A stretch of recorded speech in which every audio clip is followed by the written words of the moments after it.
As usual যেভাবে চলে এভাবে চলছে। সকালবেলা ঘুম থেকে উঠে মিসেস দেখলো যে ফুল তোলার সময় আর কি যে পিছনে পাইপগুলি পড়ে আছে, লম্বা পাইপ। তারপর দেখলো যে ভাবলো যে কারোর বাড়ি পাইপ মানে পড়ে গেছে। তো পাশাপাশি লোক ডাক দিলে পরে ওরা বললো যে না, আমাদের পাইপ নেই।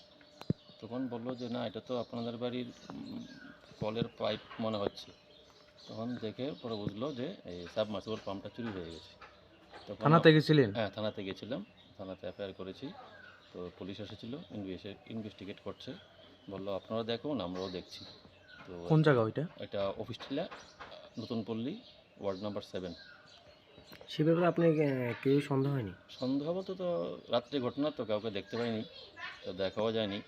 তো আমাদের বাড়ি গেটও লাগানো ছিল, পাশের বাড়ি গেটও লাগানো ছিল। মনে হচ্ছে পেছন দিক দিয়ে কোনো দিকে এসেছে, মনে হচ্ছে এরকমই ওয়াল টপকে হয়তো এসেছে। নাম কি আপনার? আমার নাম হচ্ছে বাদল দেব সরকার। জায়গাটা কি ধরে? এটা অফিস টিলা, নতুন পল্লী। অ্যাজ ইউজুয়াল যেভাবে